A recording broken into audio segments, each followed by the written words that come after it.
Chewy, the pot is hot tonight. And it's extra large.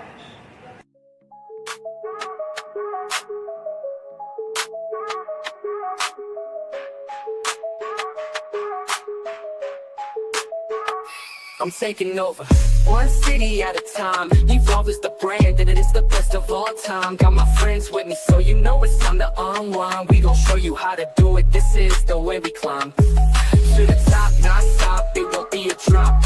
Cause I'm here to save the day and we will never flop. So just turn it up a notch, yeah, it's Evolving Podcast. Let it drop, it's the weekend, I ain't had no rest yet. It's time for us to rise and you know we bout to flex. I'm so hot that you ain't gotta check. Just sit back, relax and let me do the rest. Yeah, we taking over, one city at a time. Evolve is the brand and it is the best of all time. Got my friends with me, so you know it's time to unwind. We gon' show you how to do it, this is the way we climb. To the top, not stop, it won't be a drop. Cause I'm here to save the day and we will never flop. So just turn it up a notch, yeah, it's Evolving Podcast. Let it drop, it's the weekend, I ain't had no rest yet. It's time for us to rise and you know we bout to flex. I'm so hot that you ain't gotta check. Just sit back, relax and let me do the rest. Yeah, we taking over when we're the best of all. I want to know what's in this backpack. It's called Love and Affection, and welcome to the WWE Raw Post Review episode 19 podcast. Yeah. Whoop, whoop. Now, I'm joined today once again with the glorious, the glamorous, I don't know what the third word is, EOD Wrestling Hub 33. How are you, sir? I'm doing well. Thank you. I'm also joined today by the two hottest upcoming content creators on the market, CeeJayWolfy and Terrell. For real, how are you, sir? We are doing excellent. We're doing good. How y'all doing? Yeah. Oh, wait, And you want us to do our intro? Or you want us to do our intro? yes, please. Oh yeah. Okay. Yeah. What's going on, everybody? My name is For-Terrell, and this is my lady, the beautiful werewolf. Hello, it's CeeJayWolfy. How y'all doing? And together we are For Real Love. And I'm New Jack's illegitimate child. People have been really saying that I look like New Jack, bro. And I can't unsee it now. Kind of does. Yeah, you should have said that. I can't unsee it either. It happened. Now, I'm joined today by my co-host, Cardi M. How are you this morning, this evening, this afternoon? I'm doing great. I hope everybody else is doing great tonight. Yes. Ding dong for the bell. Today, we're in episode 19, ladies and gentlemen. We get revealing news, setups, and predictions for the next couple episodes. So let's start off right off the bat. We start off with a recap audio and video of the Natalya and Callie the Callie meetup, disrespect, match together, the announcement, and the lead up to this match for today, which is Callie Armstrong versus Natalya, which is going to be the main event. I want to put that out there. Actually, I'm very glad about that. After that is done, Robert Stone, and by the way, I didn't get any Robert Stone, Pearson Rosenberg's quotes. They were serious, beginning to end. They didn't play. They weren't messing around. No jokes, just matches. So I want to put that out there. I actually respect them for that. First match coming up, ladies and gentlemen. I have right here, Keanu Carver versus Timothy Thatcher. The ID killer versus the ID teacher. And this match started off a little weird because, again, we don't know if Keanu Carver is still employed by the company. So this was like, and again, this could be a pre-taped episode or a taped. We don't know. But we're going to talk about the match. Keanu Carver tried to go after, like, for the first off, in the beginning of the match, they just kind of circled each other for like 15 seconds, like dogs, and then they attack each other. And then Keanu is trying to go after Thatcher. Thatcher is going after the right shoulder and the shoulder blade of Keanu, doing really Pete Dunne style, putting him down to the floor, bending his arm, and not kicking the arm, but like kneeing the shoulder pad, the shoulder blade, the right one. Keanu Carver no-sold it for the half of the match until I think the referee came up to me like, hey, your shoulder's kind of fucked up. You got to sold that shit. Oh, my bad. And then he starts lifting up his right arm up and shoulder to kind of like show that it's hurting. Thatcher did a nice little like takedown armbar back and forth, really showing that Keanu Carver is strong, but just dumb as a bag of rocks. In the end result, Thatcher tried to do one move, Keanu Carver dodged it and did the pounce. And ladies and gentlemen, when I say shit gets weird, shit gets weird. Hold on! What the? Sorry, wrong one. Sorry. Thank you. Hold on! That pounce connects from Keanu Carver. It's basically night time. Will he try to score a pin? He's not. Well, he needs to bring him inside the ring to get the pin. Keanu.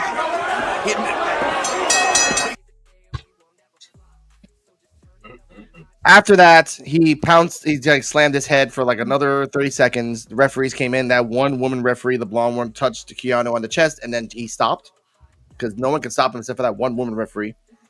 And then it fades to there. So, Cardiem, what are your thoughts on the match, the disqualification, and the fact that Keanu Carver lost on purpose? I said this while we were watching the match. It checks out, honestly, that he is so focused on destroying the ID program participants that he doesn't give a shit about winning. So it makes a lot of sense, and I agree this was a good way to protect both of them, and not have anybody take any L's. Also, like, shout out to Timothy Thatcher. Like, they said during his match, that he defeated Drew McIntyre. Now, granted, this might have been years ago, but I was saying that's still a big name to have on your roster. So yeah, he's been some places, and I think it's cool that he's only at Evolve because he's a trainer. So like, it's good to remember, like, he's been around, and I respect that. So that's my opinion. I'll give it I'm not a fan of technical wrestling, but I'll give it an A for everything else. Okay.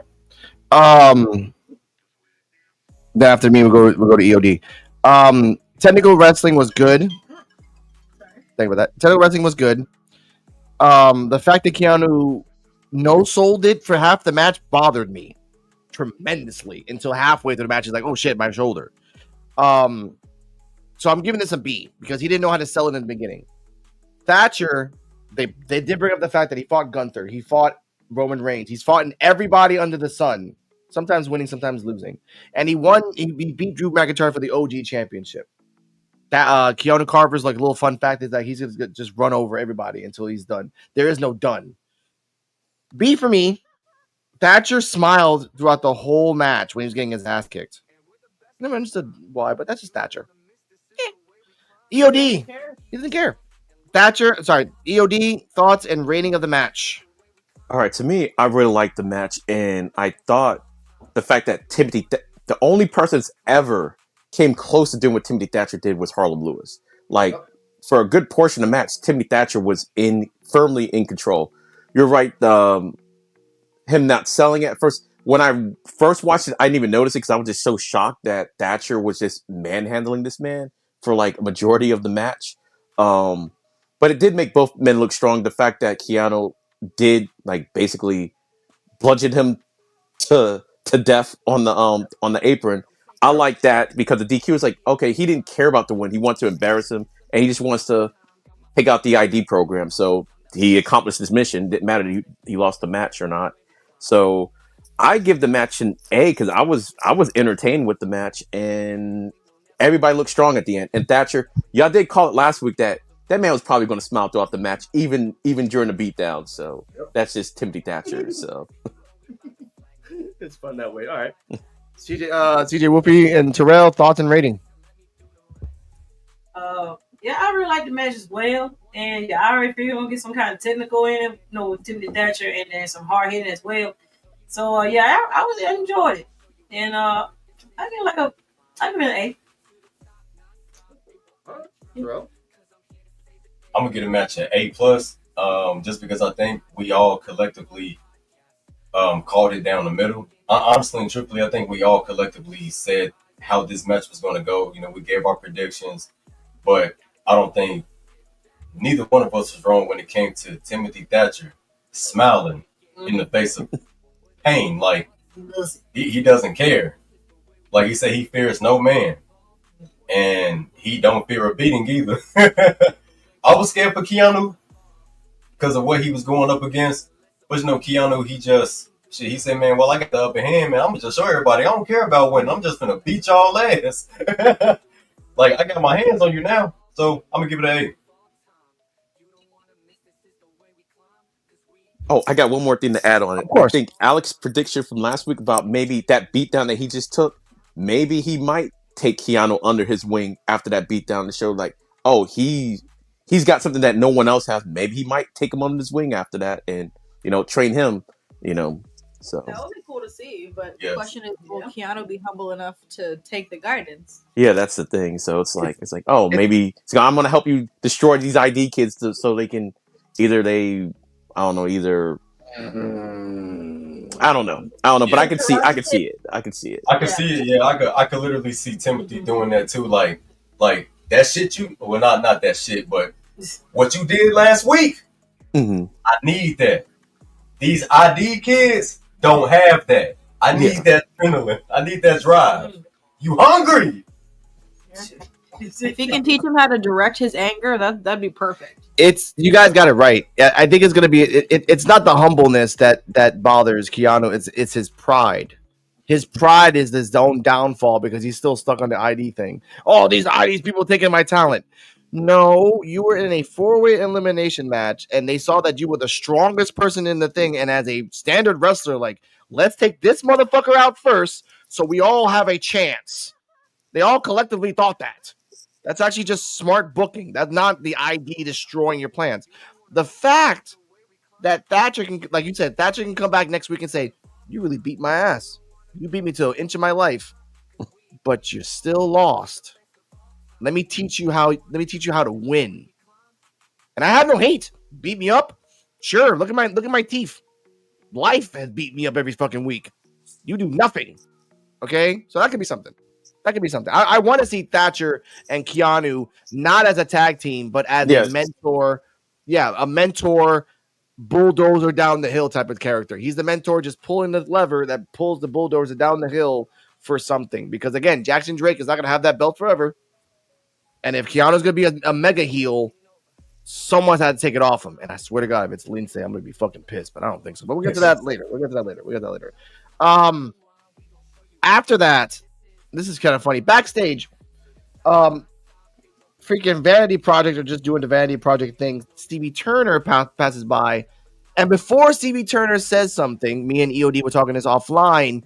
This conversation proves that this was booked or this was taped after Worlds Collide. And ladies and gentlemen, enjoy. And remember those magic words that someone says. He stole a win, and the dude stomped on an iguana. Where's Peter when you need them? Listen, guys, see you out that chance. By orders of who? Don't walk away from me. Stevie, Jordan, we don't have time right now. Go somewhere. My God. I want to know what's in this backpack. Go away. Listen, Jackson, just make sure you spell your name right when you sign that contract. Oh, really funny, dude. I hate these. I want to know what's the story behind that. I need the story behind that. The next mystery. The next mystery. What's in his backpack? They got to keep the mystery going. By the way, CeeJayWolfy, Terrell, what are your thoughts on the promo and Jackson Drake possibly being... Sorry, not Jackson Drake. Jordan Oasis possibly being Jackson Drake's opponent after. Yeah, it's possible. Good. You got that little interaction right there. But promo was okay. Yeah, they did say something about, when Lindsay Dorado did with the iguana, which is happening at Worst Collide. So that confirmed that was tape out of that. It's so crazy. But the promo was okay though. Yeah, I give it like a B-. Yeah, I'll give it a B- as well. Jackson Drake, he was just funny, like in his delivery with the with backstage segment altogether. You know what I'm saying? As far as him with Jordan Oasis in that backpack, I still say it's a Glock, man. I don't know. It's just something about. It's just some. I feel like he gonna stick him up. Oh wow! Like, you know what? Like, I'm gonna take your title by force. No, I'm kidding. Lindsay Dorado, I know he's not gonna win. I don't see him being the one to take the title from Jackson Drake. But I think Oasis. I feel like they should have a couple of matches. Yeah. To lead up to that. Yeah. Yeah. But I still don't see Oasis being the one to take the title from him either. So no. Yeah. Hell no. No. By the way, what's in this backpack? Your wallet. Once I take my gun out and make you put it in my damn backpack, bitch. So I like that. EOD. Thoughts of the promo and Jordan Oasis being just a Jordan. I don't know. The promo was okay. I liked how they were kind of making fun of her, the PM's accent, like Zeta Steel. Like that was kind of funny. Jordan Oasis kind of being the next person. I can see it, but I think they need to build towards it and everything. Like do something with the Vanity Project because supposedly he's a nomad, like assumingly poor and homeless. They're affluent and everything. Kind of do that as a storyline. Then maybe find out what's really in the bag is a laptop and he's some type of stock guru and he just likes doing it, but he has money or something like that. But I think they need to build up first, have him go through the Vanity Project to get to Drake, kind of. But it was all right. It was fine. At least we know like the timetable because they did mention the iguana and everything. So at least we kind of know when it was filmed. So, but it was okay. It wasn't great, but it wasn't bad. It was just a normal segment. So. All right, that's good. All right. What's that? Your turn. So we're talking about the backstage promo where Jordan Oasis came out of nowhere and kind of made fun of Jackson Drake. And CV Turner said, Jackson, you're going to be in the ring later on to have a contract. Why? Because I said so. And she walked away. I do remember that interaction. And I mean, yes, Jordan Oasis has become the butt of the joke in some ways. Oh, no, not him, though. Not him yet. Not yet. But, no, I mean, it was an alright segment. I see where they're going with it. Yeah. Thank you for that. I appreciate that. Oh, yeah, ladies and gentlemen. All right. Next up, we got the next match. Mason Holiday with Layla Diggs versus Chantel Monroe, or Mason Diggs, because they walk the same, they talk the same, and they come into the same place the same. I told EOD this. Mason Holiday is wearing the same gear that she debuted in long time ago. So I like that. And she makes her own gear. Mason and Layla talk about that Chantal is not the same person that they knew. She's different. And it's not our problem anymore. We're going to do our own thing. So I like that, right?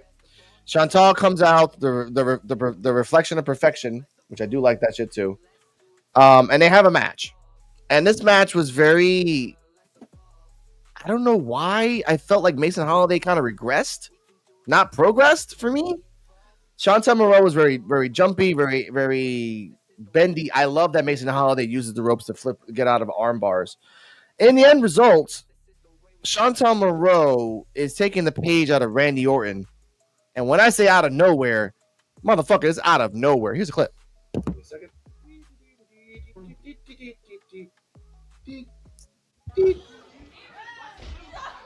Hold on! She caught her knees to the face. That's a knockout blow. And a pinfall.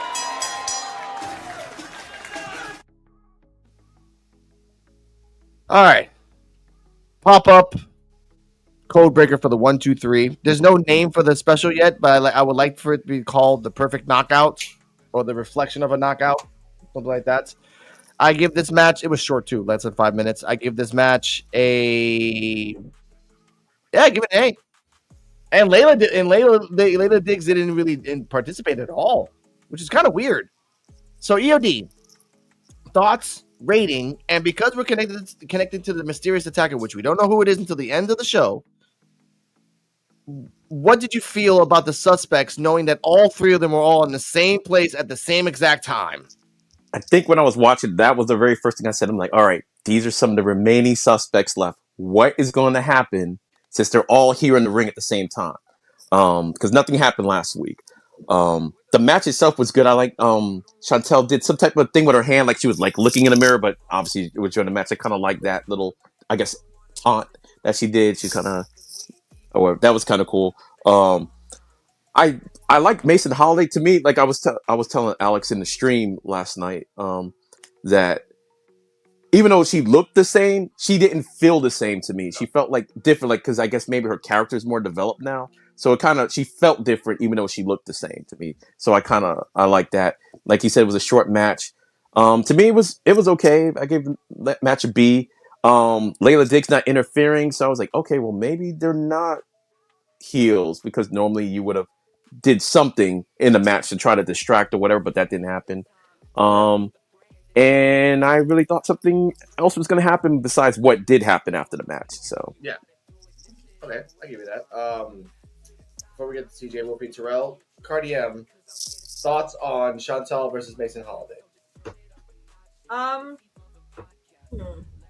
This was a good match. Like I said, I still think Chantel Monroe is a strong contender for the belt.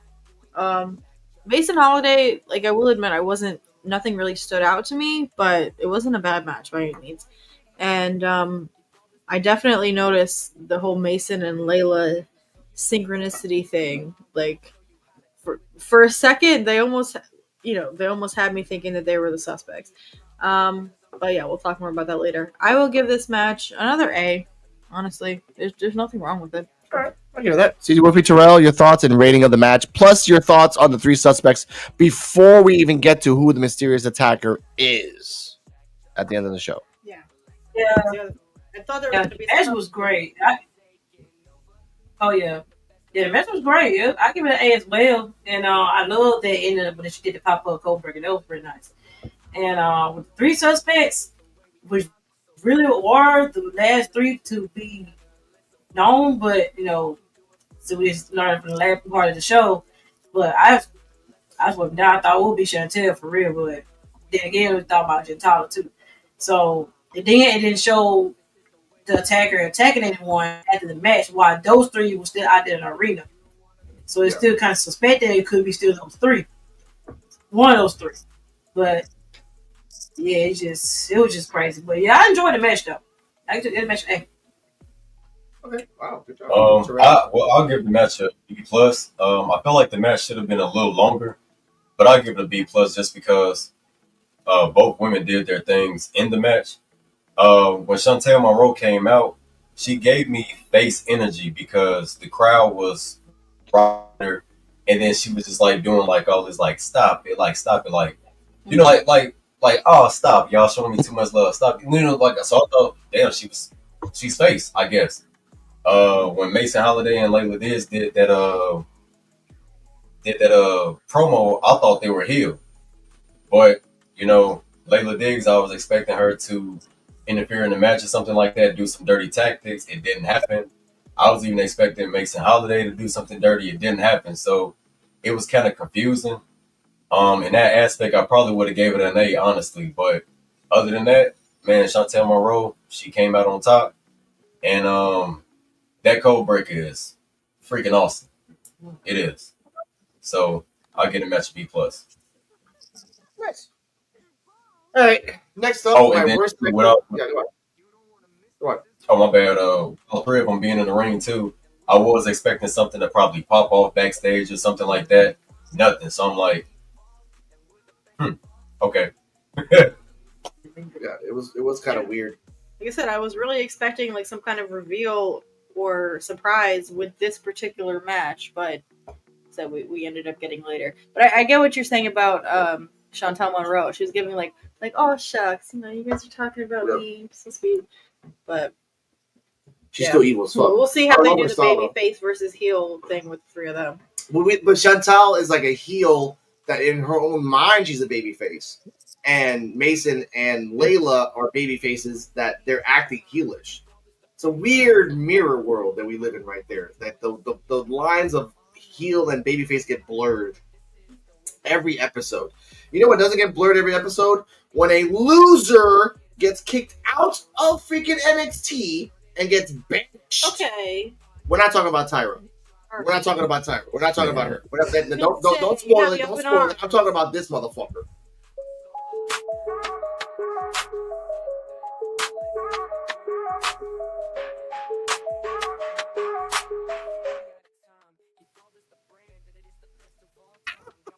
First off, Mark Gomez like, I didn't see this guy there. Like, yeah, because he's. What the F What is is he doing here?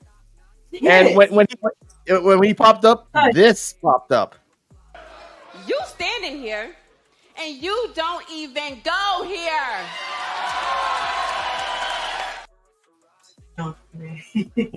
Bridge University, if you want to. Oh, really? What?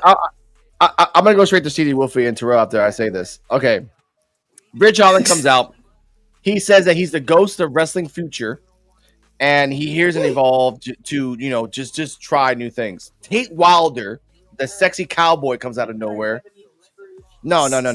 There's reasons I don't like this motherfucker. No, I'm calling Ridge. Okay. Yeah, he is the fucking Scrooge of fucking wrestling. The cowboy comes out and is like, hey, I just came back from Texas and, I'm country, and I want to fight you country. You look like a big boy. Brokeback Mountain.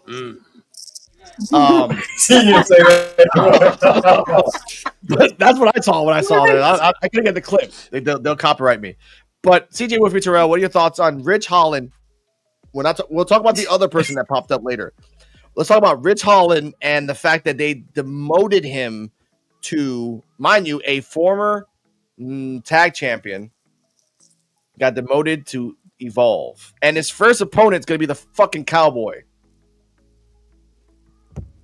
It's wild, really. I ain't really expect him to show up. Like, why are you even down here? Like,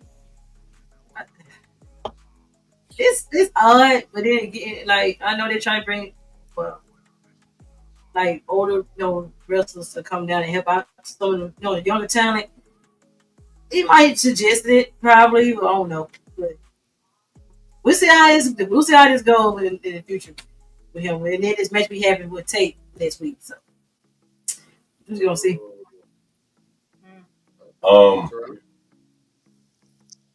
Yeah. I find it sad, really.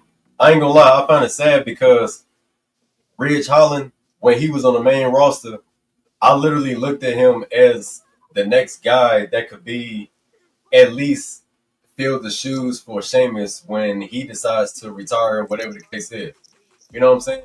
So to see him go back to NXT, have a decent little villain run down there, go missing, just to end up on Evolve out of thin air was kind of shocking to me. I think he'll put on a good match against Tate Wilder, but I just feel like just for shits and giggles, just because I know it'll be a good story or maybe something post-match behind it, I say Tate Wilder wins and Ridge Holland just lose his fucking mind. Shit, I hate that guy so much. But before you, EOD, Cardi M, what are your thoughts on Ridge Holland being there? You know the history. You started watching wrestling when he destroyed Chase U for no reason. I was watching for a little bit before that all happened. So I saw it. I'm like, I don't know, the whole Ridge heel turn and how he destroyed Chase U was like, you're doing all this for one man. And then, like you said, Terrell, he just disappeared after that. And now he's on Evolve. And that's the question, like, who is a good opponent for him on Evolve anyway? Is he there to, like, fight all the other big boys like Keanu and Harlem, who's not even there, and Thatcher? Like, that's it. We have to say this now. Harlem Lewis is not in. I just found this out. Harlem Lewis is not going to pop up in the Evolve tapings until after LFG. So he's gone. Yeah, that makes sense. Trill is gone. He's booked and busy, but he don't. Summer's gone. Hayes is gone. All the people that we saw in Evolve that one time, they're not going to be on tapings until LFG is done. And then I wish they would tell us that. no, I had to go online and kind of figure that out because they were moved around. So EOD, your thoughts on? I was gonna say a lot of derogatory names, but you're a good gentleman. So what are your thoughts on him and Tate Wilder? Okay, I'm not gonna lie. Evolve surprises me a lot. This one really surprised me because we're already kind of talking about NXT. Oh, they look like they're about to restock or whatever. I forgot that he was on NXT. Let me put it like this. I forgot that he was on NXT. So when I saw him, I was like, oh, yeah, he's one of the guys I saw on NXT that could be doing something right now. Why is he on Evolve exactly? I don't know. it was weird. I'm not gonna lie. I don't know where they're going with this. And like you said, at first it's like, oh, he's a big guy, go with the big boy, but he's fighting against the Texan or whatever, the cowboy. I don't know if he's from Texas or Tennessee. I don't know. But yeah. So him and Matthew McConaughey over there is like, I don't know. It's like, why is he there? But I do appreciate the fact I was telling Alex offline, that he's not calling himself the what they've been calling himself, the gatekeeper of NXT. Yeah, he's not calling him that. Everybody's been calling themselves the gate. I'm like, how many gatekeepers to NXT do they have? So I do like they did something different with the name at least. I mean, so I don't know where this is going. I don't know if it's like kind of like a one-off, like, oh, he's just there for like a couple segments and that's it, or if he's on Evolve now, because that wasn't quite clear. But he did make his attention like, oh, he's been following it, so it's well, we'll see what happens. But I actually like Rich Holland, so I'm not hating on him. It's just that it was extremely weird and out of the blue. So okay, I get that. Breaking news: Layla Diggs just announced that she's gonna go to Sunday to the Beyonce concert. She ain't even going to the Revolution. Damn. Dang. All right. No, actually, I have some thoughts about Rich Holland too. Now that you said that, it's a good point.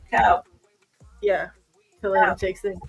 He could be like a comedic heel on NXT, and I could see that working in a lot of ways. Like he could try to be like taking over the Don's family. Is like I'm the British Don now. He could be going against Opa again, even though I'm pretty sure he already got his ass beat by Opa. He could do it again. Yeah. Like you have to look at it. You have to look at him. The prime suspects for him to go after is Jordan, Cappuccino, Jack, Tate Wilder, Mathers, and Shawn Legacy. No, I agree. He doesn't belong on Evolve. And did we skip over the whole segment after the Chantal match? Because I think we jumped into Ridge, but we missed that. No, right there. After Chantal was a Rich Holland segment. Oh. After Chantal, it's Rich Holland backstage. And it was backstage because Stevie Turner was updating and saying, hey, we can't tell you how Thatcher is right now, but he's okay. That was the segment. Oh, but didn't the more females come in after the Chantel match?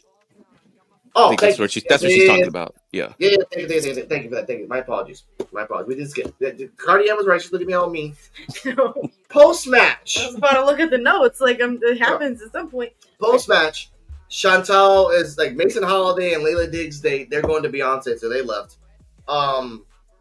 Then Chantal's like, whoever wins the match between Kylie and Natalya, I'm going after that shit next. Then, Hey,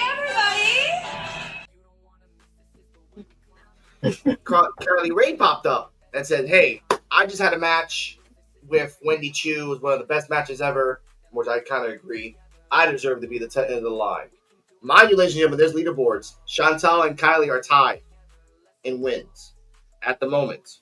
After that happens, okay, I nothing against the person about the show right now. Yeah. But bad, and I say this because I grew up around the hood. Bad timing, bitch. Hold on!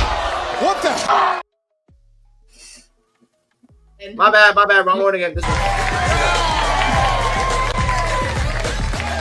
And it looks like Tyra May Steele is now in Evolve. You standing here, and you don't even go here. Hey, everybody. Congratulations, Tyra! I'm so happy for you. Thank you. You're not going to give her nothing. Because I don't care if you beat Wendy Chu, and I sure as hell don't care that you won LFG. That title is mine.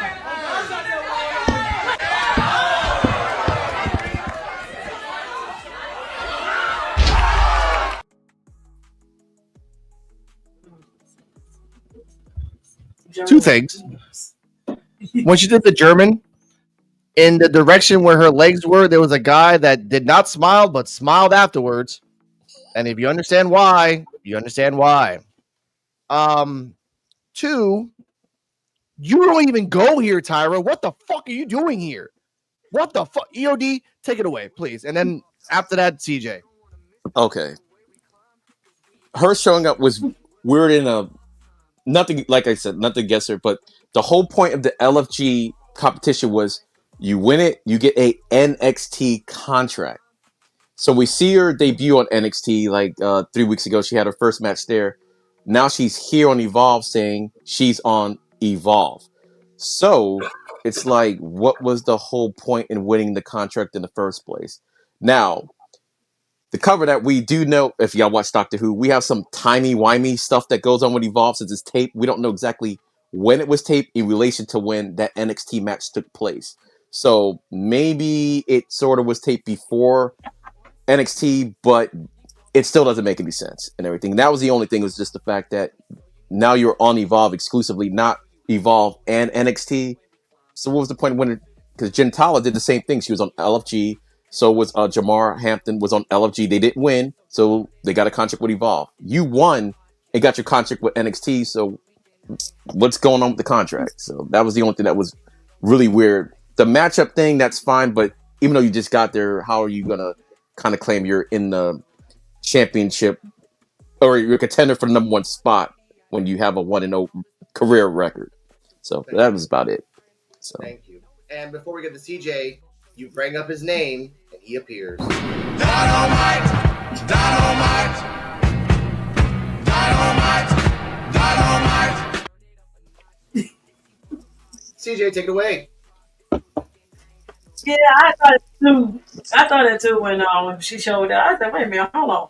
You won LFG and you gained a contract for NXT.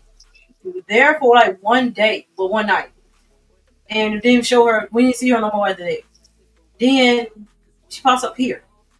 Like you pretty much just downgrade yourself to here because you.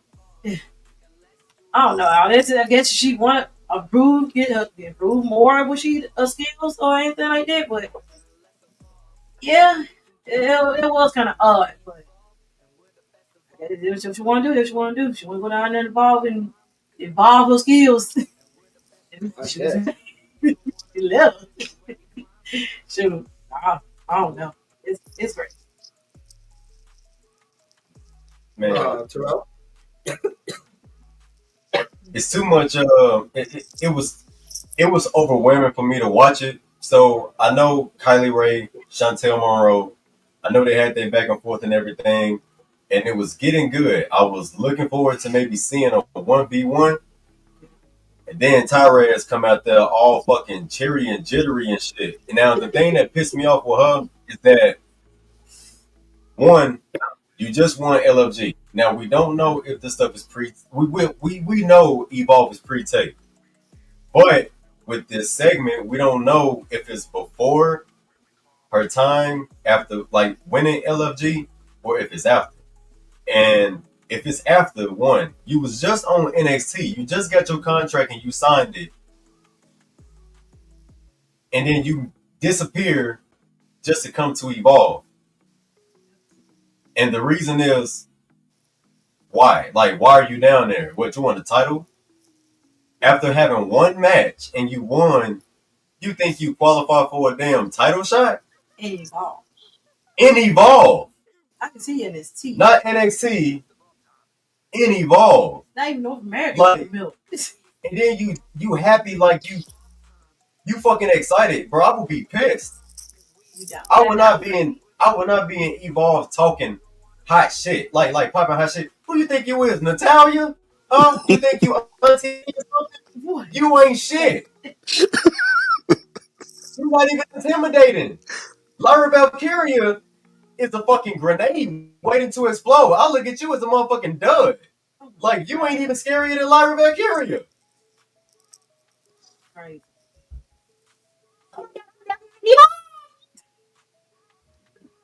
And then Kylie trying to, Kylie, stop that shit, trying to hype her up. You know, goddamn well, Kylie, you wanted to laugh.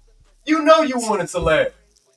That's like, but the German suplex and them heels and that skirt, that dress. That shit was impressive. Innovative. That was innovative for real. Impressive. That was kind of impressive. And shit, old dude that was smiling from ear to ear, shit, you gave his ass.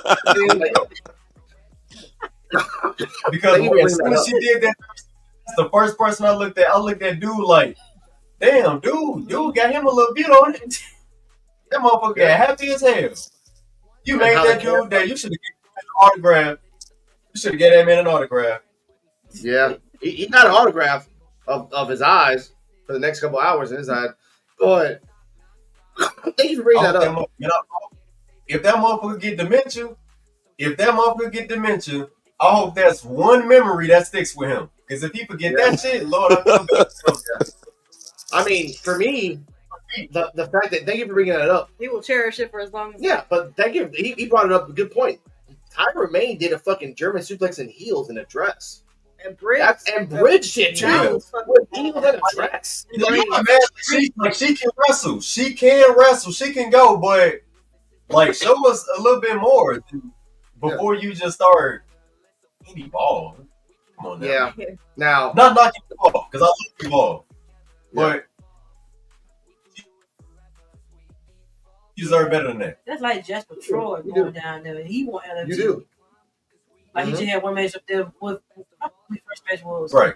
That's like Jasper Troy being an Evolve. Yeah, he just goes straight to Evolve. Which is crazy. Yeah. And what's funny, before I get the Cardi M, they didn't change her name, which they probably will do that next week. Why? Because Troy Yearwood came out of nowhere. Hey, motherfucker, you Shaft. You Jamar Hampton now. You ain't Troy Yearwood no more, motherfucker. Dynamite. They changed his name on the show.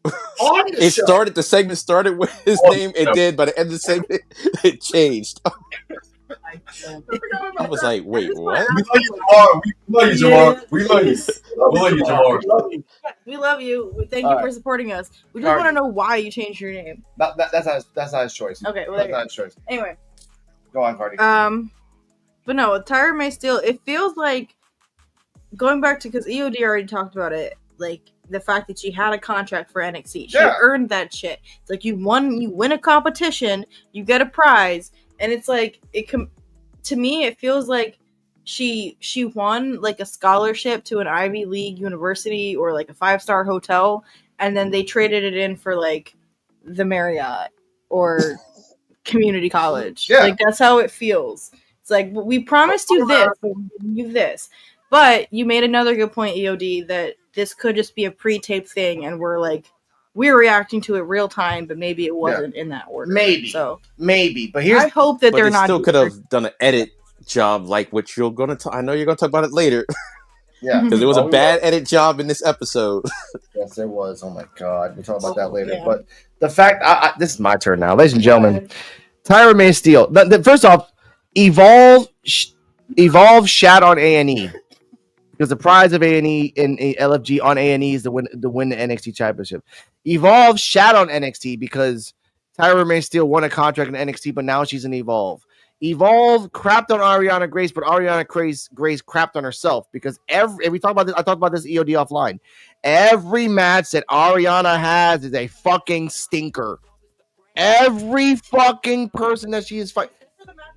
And by the way, Ariana, you deserve this button too, even though you have an NXT contract. I'm sorry. You standing here, and you don't even go here.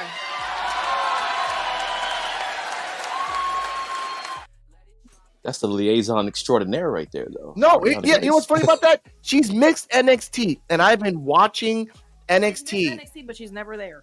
My girlfriend started watching when the last time she was in NXT. The last time. That was a year ago. She was gone for a fucking year. No, she makes little pop-ups, but in reality, she's in TNA, so it's kind of whack to call her mixed and NXT. Also, reality wrestling. She was on a couple episodes of Glory, too, so as a guest. Booker T's promotion. What is the fucking surprise? No, I can't lie. Like, I'm all for women's wrestling, but all the matches she's been in, like, it's just the gimmick. It's just the gimmick. That's it. I'd be disappointed if that was the only match that Tyra Banks had, or I guess it's Tyra May Steele, not Tyra Banks, on NXT. But maybe again, let's say that this was filmed after her match with Ariana. Maybe they realized, like, okay, maybe there's not a spot for you on NXT right now because you're certainly not going to go for the belt right now, and I guess we don't want to give you the screen time to work your way up to that, so you can do your time on Evolve and say you're going for the belt there while we work you into the storyline. I want to agree with that, but I want to disagree and counter because Tyra May could have, and I call them the Sinister Six. The six. Tyra May could have had any match with the Sinister Six, and I will count these 6 people out. Tyra May versus Jada, Tyra May versus Lola, Tyra May versus Kaylani, Tyra May versus Thea, Tyra May versus Red Sinclair, Tyra May versus fucking Laney Reed. You could have had 6 people there. Tyra May versus Jordan, Tyra May versus Soruka, Tyra May versus Zarya. You could have had anybody else, but you picked fucking Ariana Grande? Yeah. You doomed her to fail.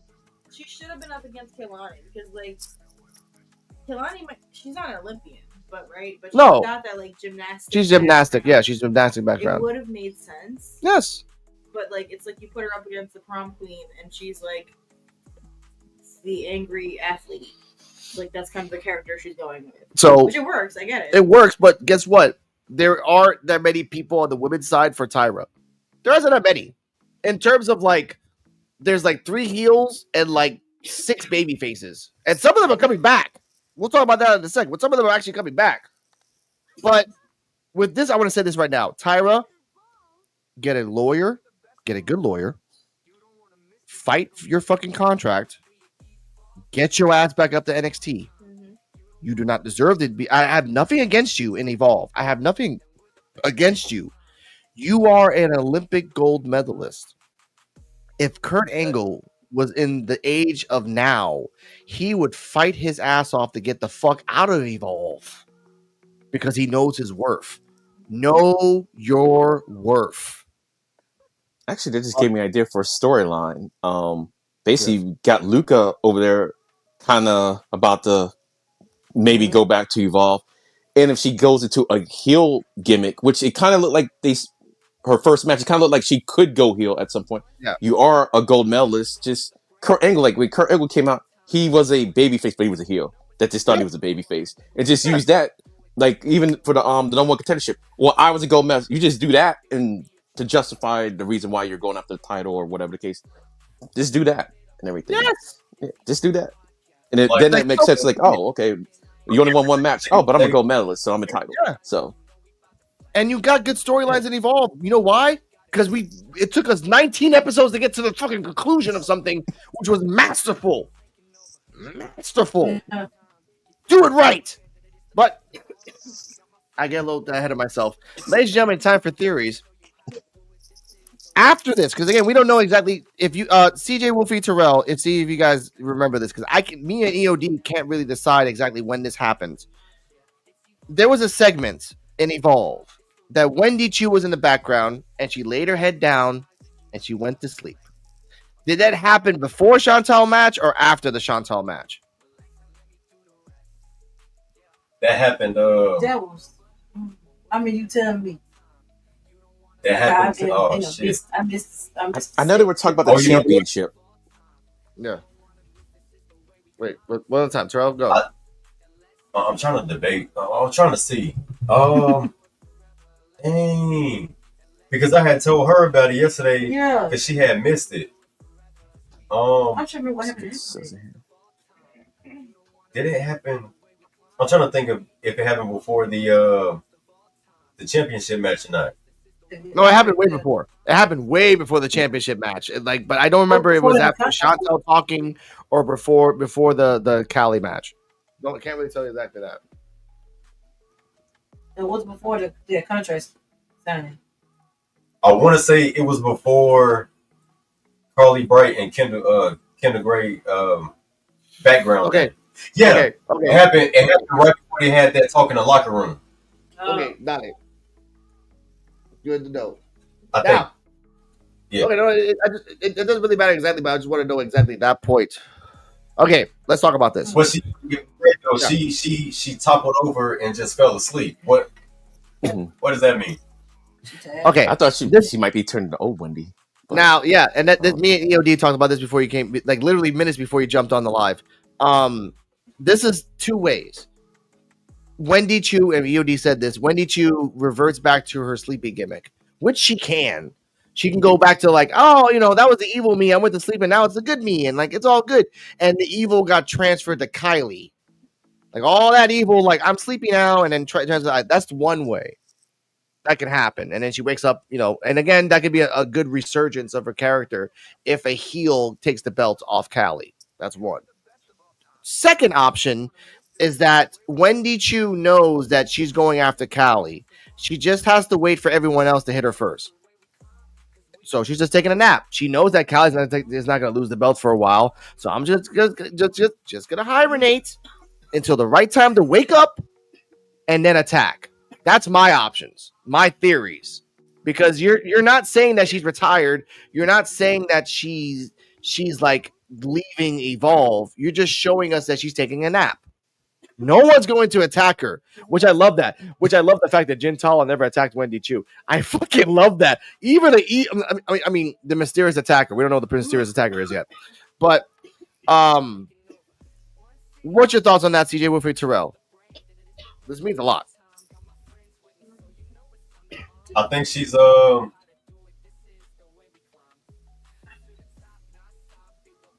gonna go with Sleepy Time is making a return. Yeah. And she's just gonna like in this state, she's just taking a little break. But I also think too, Mei Ying is gonna be deep within her soul still. And she just used that. It's like that Finn Bella and that Demon Finn type of feel that she's gonna bring back. And she only does that when she's going against an opponent she knows she's gonna have a hard struggle with. So yeah, I'm gonna go with Sleepy Time. Wendy is gonna come back, but she's gonna have Mei Ying attached to her. Yeah, it seems like she probably bring back that sleepy gimmick again. Yeah. But the transferring that dark energy onto the Kylie Ray will be something. Yeah. That'd be interesting. See her go get a dark side. I can actually see that. EOD, your thoughts and theories. Because again, she's going to come back. And she's going to go after somebody. It's not going to be Kylie. We're not doing that again. Not probably ever or for a very long time. Yeah, I actually think it could be a combination of both things. She goes back to the Sleepy Time Wendy. I think that's definitely happening. But Callie Ray did come out there a little bit more aggressive than she normally does during that promo, talk about how she's going to be a champion. I'm like, so maybe some of that energy that she had to use to go beat Wendy, maybe it did transfer to her. But I do think we're going to get Sleepy Time Wendy back. And like y'all said, that right now the nap is her resting. She's not going to be going away. They did mention when the segment did happen, they were mentioning the championship and everything. And then she was in backstage and she's taking a nap. So I think she's still in that picture because kind of like Keanu Carver, it took all of them pretty much to stop Wendy at one point during that Eliminator match. So yeah, she's just hibernating right now. When she wakes back up, she's going to be sweet Wendy Chu again until that demon come out of her. Yeah. Probably somebody does something egregious to bring it out of her. It won't be just a regular match. It'll be something egregious, and then it'll come out. So okay, I like that. Cardia. Yeah. Will Wendy Chu come back as evil Wendy to go after Callie? Because it's all roads lead to Callie. Callie is the backstage. They love her. Backstage, they love her. The higher ups. Callie? Yes. They love her. NXT and a little bit of the main roster love her style. Especially when we talk about this match, she's the perfect prototype for a champion in the future. Perfect. Because if you can have a great match with this particular wrestler we're talking about later, and not, again, either way. But what's your thoughts? Wendy Chu goes evil. Wendy Chu goes back to, like, just no more makeup, just wearing sleepy time things all the time, and she's always sleepy. Your thoughts? It would be crazy if she just completely switched up and is like, you know what, Kylie, you inspired me, or I don't know, that would be crazy to see. Or the other option is she's just in rest mode for right now. Yeah. They're like, all right, I'm not gonna fuck with you. I'm not gonna fuck with anybody. Mm-hmm. It feels weird for that to come at the same time that we found out who the mysterious attacker is. Yes. And they have nothing to do with each other. And I love that. And I love in that segment alone, it automatically takes Wendy Chu out of the suspect list. She's like, I'm going to sleep mode. I can't be the mysterious attacker because I'm going to sleep mode. Like, I love that. The little small details. Just those little things right there. Speaking of small details, we go backstage to Kendall Gray and Carly Bright. Carly Bright is still pissed off that she doesn't know who the mysterious attacker is. She lost momentum. She did hear that Kendall Gray called her best friend. So, you're fucked, Kendall Gray. You said that on camera. And she loves that. And she said at the end of this weekend, she'll be cleared. And Kendall Gray's like, yay! And then, like, you see a Kendall Gray shift. Now, ladies and gentlemen, starting with Cardiac, the Kendall Gray, Carly Bright segment, do you think there's a double shift? And by double shift, Kendall turns good, Carly turns evil. I don't see Carly turning evil. It is interesting. We haven't seen them in a while. Like, she got attacked. Yeah, Carly got attacked, and that was the first time that Kendall ever called her like her best friend. Last week. Since then, there really hasn't been much about it. So I don't know where that's going to go, but I don't see Carly Bright going heel. Okay. To say it correctly, Kendall Gray said it to Zara Zarker that you beat up my best friend. That she accused her, if you remember, and then she had the match last week, and then she got it. And then Carly Bright's like, "I saw that segment. You called me your best friend." She's like, "Oh shit!" And I love that one person took the pictures. In the 2 seconds that Kendall Gray was moving her eyes, there was 8 different emotions that Kendall Gray displayed in her eyes when Carly Bright said that, like sadness, disgust, repent, resentment, acceptance, anger, rage. Like in 2 seconds, it's pretty cool. But EOD. Same question. Your thoughts? I don't think she's gonna turn. Really, I don't want to say double turn because technically Kendall was never like a heel, even though she did attack Callie that one time. So I don't think she's gonna go heel. And right now, I don't think Bright's gonna turn. I don't think either one is gonna turn right now since Bright just came back. Maybe down the road, Callie Bright might see that Kendall might have maybe used her. I don't know, but for right now, I don't see a turn at all now. So all right. That's fine. CeeJayWolfy Terrell, your thoughts on the segment between Kendall and Carly, and even the same question. Like again, this seems weird. Kendall's being nicer, and Carly Bright just got back, and she wants momentum again. Yeah, I don't see Kendall doing real Carly Bright. And again, they might do a twist if Carly Bright might just turn on her someday. You never know. But I don't see Carly Bright turning heel. It seems like she's that type that probably be kind of hard trying to be a bad person or be the bad guy, really.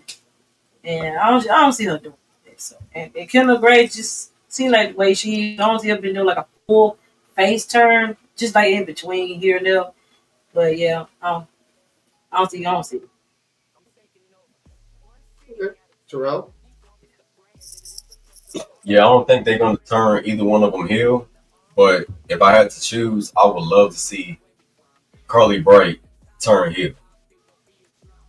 And I just feel like she would have like kind of something like a Liv Morgan type of feel, but I think it'd be like turned up a notch. Yeah. She got. Right. If she gonna do it, she need to get in on. Just don't be a liar. Don't be liar back here. Yeah. Don't be liar back here. Don't be liar try. back here. Don't be trying too hard. Don't try hard to be mean. Just fucking be mean. Like, just do it. I get that. And by the way, you'll be back. You probably lost connection for a second. My thoughts on this: I kind of want Carly Bright to turn evil, it would make some sort of sense because Carly Bright can like show resentment to Kendall Gray, saying like the only time you ever called me your best friend was when I wasn't there, and the fact that I was hurt, and it could be a point where Kendall and Carly, welcome back EOD, when phone call. that's okay, it's quite all right, where Kendall and Carly are trying going after the same thing, and then Carly could be like, well, you know, I won and you lost, and I don't know what's going on there, and all this other shit. Again, a lot of things can happen, and I just want to know, you're coming back. Don't come back as the same character, because I like Carly Bright. I like happy Carly Bright, but it's going to fucking run ragged real fucking quick for me. Give me some direction. Give me something different. We have too many fucking baby faces in the back anyway. Everyone's just chilling. All right, that's what I got to say about that. After that, ladies and gentlemen, go on. Oh, my bad. When it comes to the women's division, they always got to have an angle with friendship. And it ain't nothing bad with friendship, but it's like, oh my God, like, we're friends. We used to be friends. You're my bestie. You're my best friend. I'm going to protect you because you're my friend. Like, when the fuck, dude, this shit just stop. Like, damn, do everybody got to be fucking friends? Damn. Yeah, I just had like one thing to say, not the friendship thing, but the one thing I will say about Evolve has earned my trust when it comes to the making storylines. So, like, they might have something for Bright like later on, the maybe Turner, but in Evolve I trust right now because they have been giving us good stories. So they just don't everything they do, everything for a purpose. I will say that. So I trust them. I will counter that. Oh no, like I was saying, when it comes to storylines and writing and whatnot, shit, NXT number one for me. Evolve is definitely number two. Like, they got some good fucking stories. Dead ass. Like, they got some good fucking writers as well. True. Okay. I'll give you that. I will say, like, the funny thing about NXT, I know you saw that EOD live when Hank and Tank were talking, and then like Alexis King was just in the background with his headphones and banging on things. Made no fucking sense. He's like, shh, shh, and Hank is like, Lexi, stop that. He just kept on walking away. I'm like, why are you like those small things? I do like that. And even and again, another example, Ren Sinclair throwing the towel. And I said it on NXT Time with D-Walk. Shout out to NXT Time with D-Walk. The only possible solution to that is that Ren Sinclair becomes the special guest referee for the match. That's it. No holds barred. She's the referee. She has to call it down the middle. She won't be biased against Tavion, and she won't be biased against Charlie. And if Charlie tries to make her biased, if Charlie tries to make her biased, she's like, "Nah, dude, I'm doing this shit down the middle." That's it. That's the way it was supposed to be. You know, so I get that, and oh my God, I hate talking. Ladies and gentlemen, there are two parts of the show on Evolve that I hate. One, when I talk about fucking Zeta Steel or the fucking Vanity Project, or not really the Vanity Project, just swipe right, and when this motherfucker pops up. Evolve fam, how you doing? Chewy Martinez, and I'm here hanging out with Fresno's very own.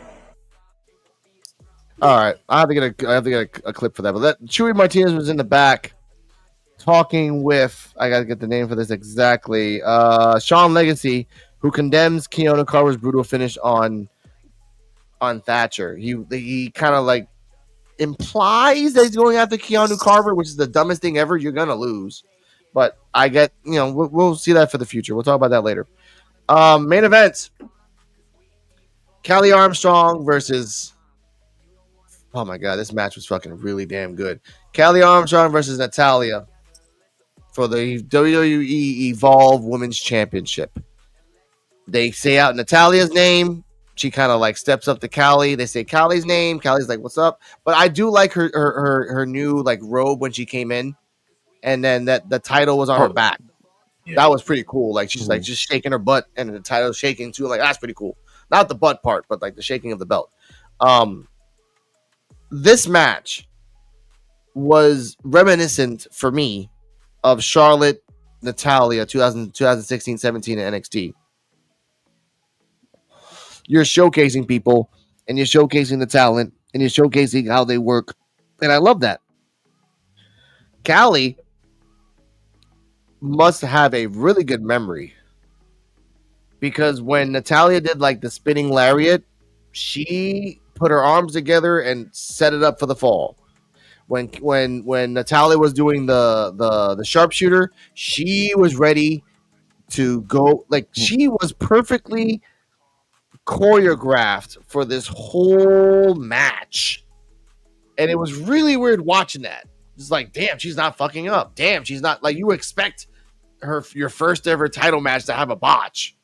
You expect that. It's your first ever.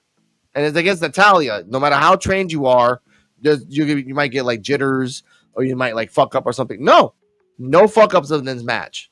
No, to me, that I saw.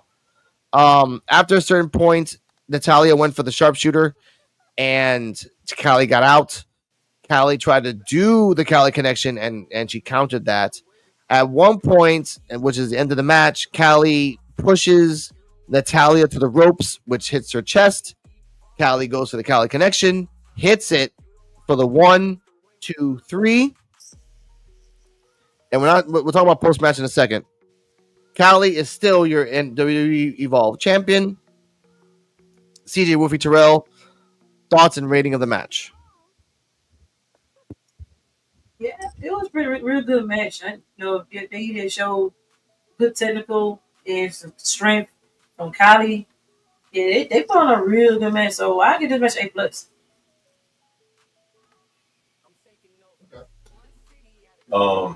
Yeah, I enjoyed the match from beginning to end. It showed a battle between a rookie, literally a rookie, up against a legend. You know what I'm saying? I can't say teacher versus student, but, probably behind the scenes, Natalya probably, gave her some pointers and things like that. But we talking about, as far as for kayfabe, it was literally rookie versus legend. This match was fucking amazing. I can honestly say it could go down for like top 10 matches in WWE for the year. It's a good contender. Natalya always do her thing, you know what I'm saying? She a legend. Y'all better put some respect on her motherfucking name too. For real, because it'd be a lot of people talking shit about Natalya, and she's a fucking legend, bro. She a legend. Like, and I say even before she leave or before she retire completely from the ring, give my girl that wrestling machine run, bro. Let her get that title on the main roster, whichever fucking brand y'all want to do SmackDown or Raw, and let her have that goddamn title run, bro. Just let her wreck shit. Let her wreck shit. Let her be the final boss, because she really is the final boss. Dead ass. She been in this shit for years. She have passed through generations and still going and still building up talent.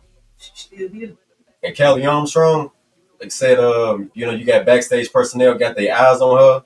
She doing her thing, and she's still champion. So I'm gonna give this match an S for superior. This is a good fucking match. It was a good fucking match. Cardi M, your thoughts on the match rating? No, keep going, Terrell. My bad. Oh, no, I said it's a damn good match. It was. It was. They every time I thought it was over, they kept going, and the refs even said it. Like, Natalya was going. She was going hard. Like, she was relentless, and she deserves her flowers. She's been around for a while, and I think these two have something to learn from each other. In the sense that Callie can learn from Natalya and grow as a wrestler, because I do think she's a future star for sure. So I will give this match an A, even though, again, I'm not like an armbar specialist fan or, again, technical wrestling, but it was a good ass match, and overall this was a good ass show. So okay, I'll give you that. EOD Wrestling Up. All right, to me, I'm just gonna go say it was an A. This was probably the best or second best match I think they've had on Evolve, next to the Wendy Chu Kylie Ray match. To me, those are like the top matches I think they've had on Evolve. The only thing is when Natalya I was afraid for Callie at first. I was like, who's showing up to this match? is it Natalya showing up or Natty? I was like, oh, okay, it's Natalya showing up to the match. But Cincinnati did show up because when she was throwing Callie down, she was throwing her down and everything. I was like, oh, okay. She started getting, as the match started getting on, she was getting more and more aggressive. Yeah. But it was good and everything. But hey, hey, Callie, you lucky Natty didn't show up. But this was a really good match. And like you said, Natalya, like I've been to live events and stuff with Natalya there. And it's like, why, I don't know why people don't like Natalya. People forget like the crazy storylines she's been in, like back in the Diva days and stuff. Like she's still here and she's really, really good. So I don't understand what the hate's about. I do like the Dungeon Doll line that she threw out at NXT on Tuesday. I was like, oh, that's a good name. We got a name for them before we got Seth Rollins' group name. But yeah, it was, to me, it's an A. It was, like I said, either the first 1A, 1B match that Evolve's put on since they've started. So yeah. Go on, Terrell. Yeah, that's what EOD was talking about. DT, he was talking about Natty. Yeah, Natty's in GCW right now. But yeah, like I said, man, Natalya, she need that War Machine run. You know, we had the Wrestling Machine with Kurt Angle and TNA. Now we need War Machine. We need War Dog. Natalya. Champion Natalya. Yeah, she does need another championship, bro. She deserves it. Give her that title, man. Stop playing with Natalya. And I agree, Terrell. To answer DT2, like we weren't probably gonna get Natty versus Callie because this is pre-taped because we don't know how far this thing has gone far back. This is episode 19, so I'm guessing this was probably pre-taped 2 months ago, maybe 3 months ago. Let's say like that, because they did this 6 months in advance before we even got to even where we are right now, and no one has leaked anything even to now. Yeah. So we really don't know. It's kind of crazy. Yeah, you're right, EOD. No one has like leaked anything. Oh, episode 20 is gonna be like no one. I've looked my damn self, nothing. So they got this tight. They probably got this tight-lipped prior to like episode 30 and 40 up to there, and they're like, okay, now we're gonna tell you about the next tapings that are gonna happen, something like that. I give this match an A+. Callie trained with Natalya, so she got the choreography down. She had the moves down. She actually even did a submission move where the Robert Stone and Peter Rosenberg was like, holy shit, like when the hell did Callie learn the submission move? She never does that, you know. And then when she went down for the submission, she didn't just immediately tapped out. She went running to the ropes and got out of it. So if this is a first defense for her, this is a strong first defense, which means a good 5, 6, or even 7 match run. Good, kind of like a Darby Allin type. Like Darby Allin only lasted like 9 and then kind of like fell, but he had a strong 9. And I'm not comparing Callie to Darby Allin at all. I'm comparing just the wins, not the because you're getting better, Callie. I like that. So let's talk about the post match. And again, DT2, if you go back a little bit, we talked about that the higher ups are looking at Callie in the background very intently. They wonder for something. We just don't know what. So, like I said, she reminds me of like Bianca Belair 2.0, but like just the next evolution of her. Like this is Bianca Belair, but just this is like Bianca Belair and Jada Parker done right. Just for like she's not using her butt. She's using the running ability that you have as a athlete. So, post match, Natalya gets to the like. Natalya's about to Callie like puts her hands out like, you want to shake my hand. Natalya's like, let's hug. I'm hugging, and then she raises her hand, does the 4 corners, and she leaves. After that happening, ladies and gentlemen, the funny thing about life is that it's just fucking funny.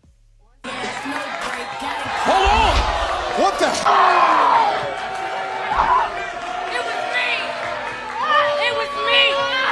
I'm the attacker. And I will eliminate anyone in my path to get to this championship. It's me, Austin. It's me, Austin. It was me all along, Austin. What? Yeah, Why did I I come tried up to to first said it? find. You know I was gonna try to find that damn clip. Man, as soon as the attack was over and the show went off, that's the first thing. That's the first thing CJ said. That's the first thing my lady said, man. Gotta love wrestling minds. Now, it has been revealed that Gintala is the mysterious attacker, and that she said it was me. It was me. I'm the mysterious attacker. I'll do whatever it takes to get to that championship belt. Which again, online and I said this to EOD offline, but I'll say this now. Online and Instagram, she and Callie's Instagram, she put out a whole bunch of pictures of the match and the attacker. Brinley Reese said a comment of like, "Oh, that's messed up," and then Gintala responds saying, "Hey, how's your shoulder?" looping this because we said that Brinley Reese and Danny Palmer didn't really count because Gintala was around. No, Gintala said no, they count. They count. They are involved. So that's kind of fucked up. Gintala has been on a roll on Instagram, just like anyone who supports her betrayal, not even betrayal, like attack. She is on that, even ours. So thank you for that, Gintala. EOD Wrestling Hub Theory 3, what are your thoughts on the mysterious attacker, Gintala, and just who's going to be Callie's first opponent, her next opponent after this? Okay, so to me, it's like it reminds me all the way back when we first started talking about it. Because she wasn't on the show, we were like, well, maybe it's someone that didn't debut yet is what we were thinking. And at first, it's like that was an option. But last week, when I still like my Scream Theory, I was hoping that was the Scream Theory. But when she said, "Oh, she's been taking out people like for like weeks or whatever," however she said it, was like, what are you talking about? You have one match. You just got here. That slip of the tongue right there was like, oh man, it's not looking good. It's looking like it's probably her because we know she didn't slip on. She slipped by accident, but for real, she didn't slip up. So I was like, man, that was damning. That was damning right there. I was like, oh man, I don't think my Scream Theory can hold up to that. We got to find out what happens next. So yeah, it makes sense though. It makes sense. She's always been super aggressive when she's attacking the body parts. She did. She did benefit from attacks because 1 week she wasn't supposed to have a match, but someone got attacked, so she went and took their place. So it makes sense. It really makes sense. So I'm glad that it came to a close. I'm glad the way it did come to a close because I was thinking with the match with Mason Holiday and Chantel, we were gonna have something happen during that match, and nothing happened. So I'm like, okay, they're not even gonna mention the storyline. Then Bright came back and said something. It's like, oh, okay, so the storyline is still, they didn't forget about it. And then out of nowhere, we get the reveal, and she just like, Becky Lynched it. Hey, yeah, it was me. I did it, and so I liked it. I'm satisfied with the outcome, especially since it was a surprise on how they did it. So yeah, okay. I did that. CeeJayWolfy, Terrell, your third. Cool. Yeah, I'm happy about the outcome of it too. Yeah, and then like I said, Gintala said what she said in her match the other day about run through old people involved and just throwing herself off. Like you just get a whole clue right there. Like you might have done had something to do with this. So that would make me think she was one of the suspects ever since then. So revealing that's hers, it's crazy. But then again, she just up and coming starting. It's a good start for her. And I want to see how it goes with this run she got going with the heel. Yeah. Yep. Yeah, I'm excited to see Gintala's heel run. I love myself a good heel, and just being real in WWE right now, a lot of the women wrestlers are better heels than men. I don't know if it's just because the writing or what it is, but it's more believable. You know what I'm saying? And it holds no bar. You know what I'm saying? As far as with her giving us a clue last week with, she been kicking ass all around, Evolve. Like, I've been kicking ass all around Evolve. Like, you just had one match. What you mean? What you mean you've been kicking ass? And then when she told Chewy, oh, come on, man, you need to pay attention. Like, you need to pay attention. Keep up. That right there was like, yo, that was insane how she just put that in there. You know what I'm saying? And then just find out that she was the attacker. Because a lot of people was even saying, like, well, there was attacks before she even signed her Evolve contract. I see it as the outsider. It has some influence with an outsider type of story. Because even though she wasn't signed to Evolve yet, it still don't change the fact that she is still involved with WWE in some way. So she didn't win LFG, so it makes sense. Now she got a vendetta. She got that, didn't get the contract with NXT, so now she got to take out potential competition in order to get to the top. And she did exactly what, a lot of us thought that she was going to do anyway. And when she had that chance, take out all the competition and go straight for the champion. Or even just taking out people so she could get a spot. Because, that's why she kind of got on the show in the first place. Like, blah, blah, blah. We got almost like replenish because you got people out. So it's like, it still works. So yeah. But Chewy, I'm gonna talk about your ass later after this segment's over because I didn't forget. Right. I didn't forget about that edit job. But. Oh my god, we'll get to that. Oh my god, Cardi M, your thoughts on the mysterious attacker being real to Gintala? I mean, let's be real. All of the theories could have made sense, but it makes sense. Like you said, she is an armbar specialist, and she was going for everybody's arms. We still don't really know why she did it, but if she's just playing a heel, then she doesn't really need a reason. So, yeah, I'm happy with it so far. I mean, yeah, and shout out to social media response also. Yeah, of course. Thank you, Gintala, for responding to our stuff. By the way, Gintala is kind of like a smart genius in terms of matches because she has to fight Brinley Reese, Aria Bennett, Carly Bright because she attacked them, and she openly said it was me. So it's hunting season for fucking Gintala on site, especially Kendall Gray. Like, bitch, I went after Kelly Armstrong one whole ass episode. I'm coming after your ass for 5. Let's go. That'll be fun. And see, think of how they came for Zara. What's her name? Zara. Zach. Zara. Zachary. The way that they came after her and was literally like on her ass about being the attacker. Man, bro, she needs to let their ass have it, bro, for real. She gotta let them have it. Like, she just gotta be on some fuck everybody type shit because, like, y'all dumb. To say fuck everybody. Hell, I'd say she joined forces with Gintala. Yeah. Fuck it. Yeah, that makes sense. Her and Chantal, Mason and Layla can turn heel while Chantal can turn face, while Zara Zachary turns heel, while Kylie Ray turns heel, while Wendy Chu turns face, while Gintala It's a weird shift in Evolve, ladies and gentlemen. But Mr. EOD Wrestling Hub 33, let's talk about that dumbass edit by Chewy. All right.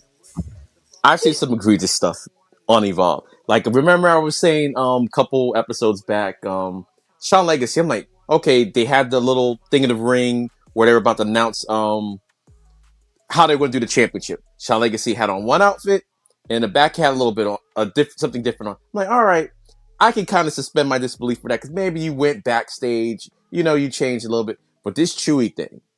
Now, if you ever thought, okay, they're taping stuff in advance, but they're also making new stuff and putting it into the show. All right. After Thatcher was hurt, he was backstage looking clean because Alex is always talking about Chewy's fit. I was like, oh, his fit's looking clean. I actually said it on my live. I'm like, oh, I think Alex is going to be pleased. Then, a couple segments later, he had on that same outfit with Shawn Legacy in the back. I was like, wait a minute, hold up. This man was wearing almost all black, and now he's back to this colorful stuff. And it's like, I'm like, come on. I could disbelieve for wrestling Winnie Chu turned into some demon and stuff like that. But this outfit coming from one whole, and it's not like you're a wrestler, you're an interviewer. There's no reason for your clothes to change like that. But I'm like, come on, man, that edit job was egregious. Y'all could have just either retape the segment with Shawn Legacy or tell them, hey, find that outfit because it's been a lot of shows and put that one back on to do this backstage segment with Rich Holland. So that was egregious. Evolve, that was egregious. Even I can't be like, look, I can't let that slide. That was bad. So yeah. Someone sees the light for Chewy's slothness. I didn't say all that. I'm just saying that the fact that it was completely different. Yeah, that was egregious. I could have cleaned that up some. So. Yes, which by the way, if you go check EOD's live Evolve show, a live viewing of Evolve, and when Jackson Drake was talking about like, oh, I'm the best, I'm this. By the way, we're going to this right now. Lindsay Dorado, I forgot about this segment. Lindsay Dorado versus Jackson Drake contract signing. And you remember this, EOD. Jackson Drake's like, I'm the best. I'm like, no. I'm like, well, wait a minute. What about Ricky Saints that pinned you on Tuesday? Which, by the way, dumbest idea ever by NXT. You don't pin the Evolve World Champion by Ricky Saints in a gauntlet match. But I'm not going to say that. EOD's like, we don't talk about that over here. So I put in his comments. I'm like, okay, what I meant to say was that redacted Saints. We don't do Vanity Project hate hate on the channel. We don't do that over here. So Terrell, if you pass by his live viewing, you have to put a lot of redacteds. A lot of that stuff. You talk shit about swipe right. Here, no, there's no. Anyway, Rada.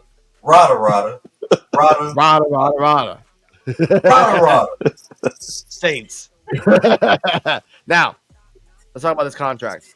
So Dorado comes out by himself. No Joaquin or Cruz. They were just like a one-time rental for now. He talks about that he's very excited to be in the championship match. He has been everywhere, but he wants to do this. Jackson Drake brings up the fact that he's the strongest, he's the best, he is the face of Evolve, he's the reason why he's the champion. And EOD and I saw this live, and it was very interesting how they go back to the rules. Mr. Lindsay Dorado tells these guys, you really are really stupid because you didn't read the contract that you fucking signed. Until the conclusion of the match between Lindsay Dorado and Jackson Drake for the Evolve Championship, all members of the Vanity Project are hereby banned from ringside. Any interference will result in an immediate disqualification. Hairball. Hey, goodbye. You should have read the fine print, Jackson Drake.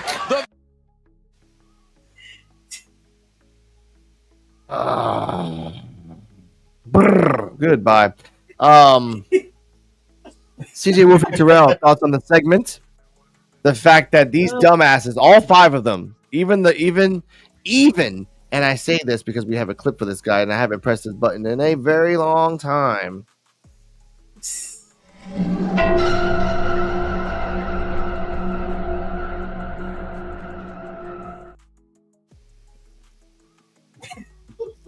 Did not read the contract. Your thoughts and rating of the segments? It was funny and silly and crazy at the same time. But Lindsay Dorado just missed. But yeah, and he just put that little speculation on it where like if one of them get involved, he gonna end up losing the title by disqualification. So yeah, should have read the contract. Should have read it, but it was alright. It was a little here and there, a little promo. So I give it like a B-. Terrell? Yeah, I get I mean, not the match. I get a segment of B as well. It was. I mean, it was entertaining. It was funny. I guess it was funny with the interactions. Lindsay Dorado been hanging out with Mr. Iguana a lot because I see him tapping into his animal instinct. I see he's starting to feel like a cat now. So I like it. I mean, it's comedy. I like it. It gives him more personality as well. And as far as him with Jackson Drake, man, Jackson Drake better not lose to this man, bro. I swear to God. Like, he better not lose to him. I know it's gonna be a good match, but he better not lose to doggone Lindsay. He better, hey, Carolina Reaper, we need you. Carolina Reaper don't need nobody. They gonna be in the back, okay? They gonna watch from a distance. And as far as I don't know, with Bryce Donovan, man, Bryce Donovan still it's still eerie to me, man. Like Bryce Donovan just does not fit well in this freaking faction, man. He don't. Like, why is he there? I get that. All right. He ain't no bodyguard. What is he bodyguarding? He can't even wrestle right now. Why is he there? He don't even interfere in matches. He doesn't He's at just all. there. He's just there. He don't choke slam nobody through no crowd or throw nobody at the stage. He's just there. He's just there. That's like having JBL with you and you getting your ass whooped in a match. Referee is distracted like a motherfucker by something, and JBL still standing outside not doing a clothesline from hell on your opponent. Like, bro, why is Bryce with them? Like, it looks weird. It does. It's sad. But it is. He need better uses. This man could literally be the Undertaker of Evolve right now, and they using him as, I don't even know what the fuck they even using him for. He's walking catering because he just eats and then stands there, and then goes back to catering and eats and then stands there again. He doesn't really do anything, and I feel bad for Bryce. But EOD 33 Wrestling Hub, your thoughts? Yeah, go on, Terrell. No, keep going. He even needs to be in a match. He could just be an entity that's just there fucking with people like they in purgatory and some shit. Literally. Yeah. He's only had 2 matches, by the way.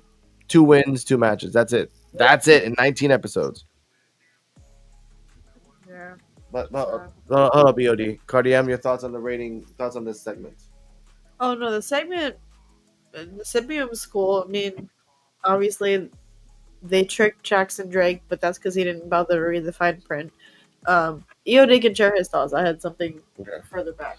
All right, EOD, your thoughts on the rating and thoughts on the segment, and the fact that like Jackson Drake's gonna have to hold his own. This is it. You're a rookie against a guy that's been in every single tournament, every single pay-per-view, has done a Spanish fly on an iguana.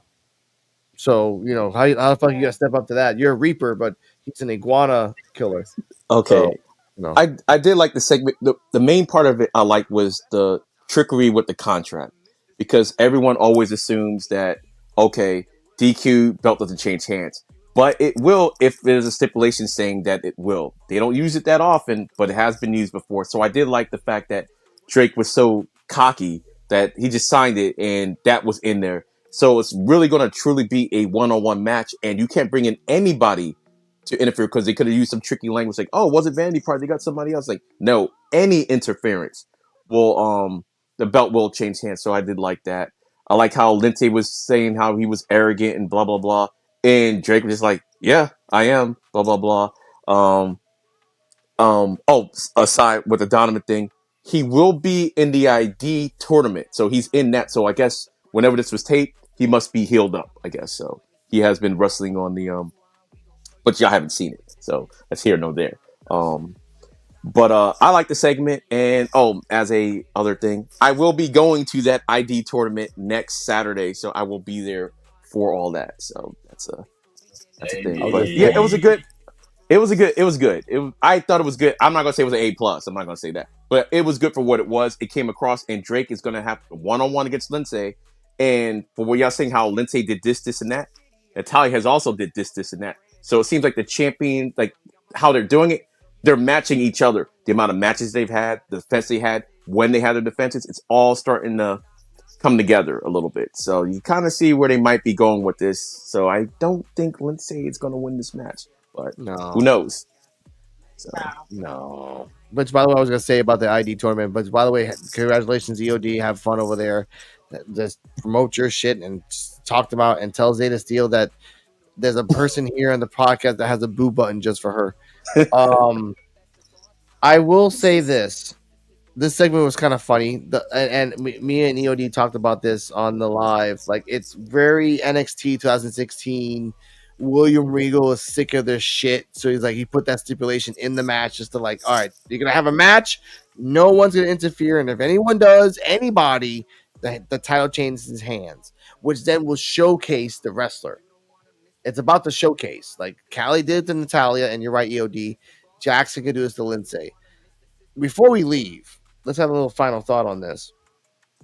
After Jackson beats Lindsay, this is the foregone conclusion here. And now that Callie has beaten Natalia, and we kind of know that she's going to fight Gentala next, who is Jackson Drake going to fight next if it's not Jordan Oasis? I don't want Jordan Oasis to be number 2. I don't want it to be him, but he could be a number 2. But anyone thoughts? CJ and Terrell. I'm trying to remember who else they encountered with. That's a good question.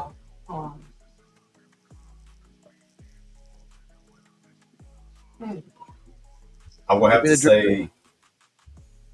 Hey, I'm trying to.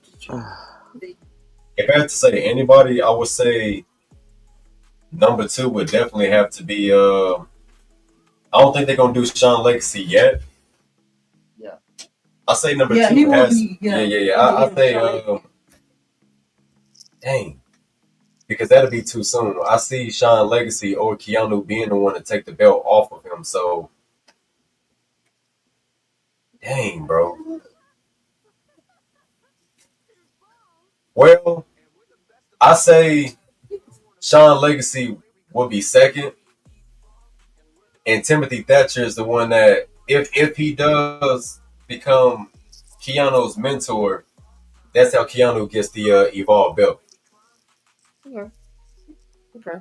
So I say Sean Legacy be second. All right. EOD, same questions. Notable names. Jack Cartwheel, Jamar Hampton, Cappuccino Jones, Idris Enofe. This motherfucker. Because when you're in mid-condition, there is no competition, dummy. All right. All right. For me, first I have to, since Drake is a heel, I'm pretty sure it's going to be a face. So it knocks off a lot of people. Because I don't think they're going to go heel versus heel. Yeah. I can't say the next person is going to be Sean Legacy. It should be, but it seems like him and Carter, Keanu Carver is going to have their thing first. So who would get a shot before that? Unless they can, because I think ultimately it's going to be Sean Legacy, ultimately. But the next one, it could be Mathers maybe potentially, but he just kind of got there. I don't think it'll be Cappuccino Jones, only because it seems like they're trying to make him into a tag team, because he would be like a good choice and stuff. Enofe, heel. Yeah. So kind of, if they're gonna feed him somebody to him, I guess Oasis is a okay thing, but they got to do a little bit more to get to that point. Like I said, they have to, maybe the bullying because of the status and everything. You're just a nomad. We're affluent, stuff like that. Go through swipe right to get the Drake. Make it maybe a 2-month thing, like not after the Lindsay thing. Like 2 weeks later you're defending it again. Like milk it out a little bit.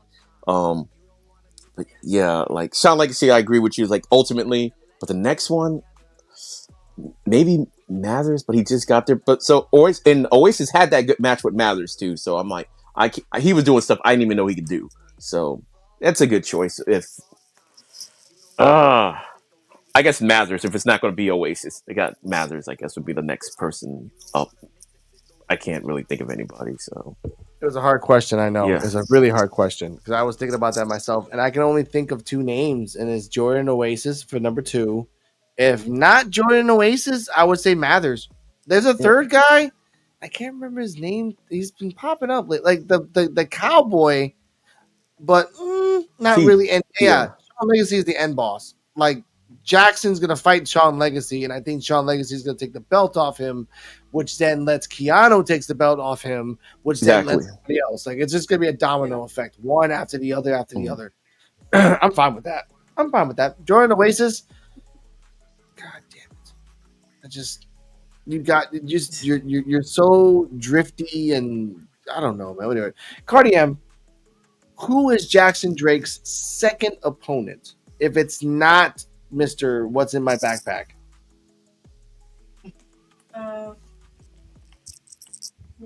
It's a good question. It could be okay. Who else could he fight that is a reasonable opponent for him? Honestly, I would say Jamar Hampton. yeah. But after he wins like three matches in a row.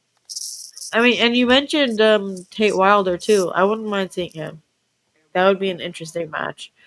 But yeah, Oasis, Cappuccino Jones, or Cartwheel. Yeah, but that doesn't mean you can't get a singles match. That's true. That's true. That's true. So he's got a lot of options that are on par with him, but you can't put him with somebody that.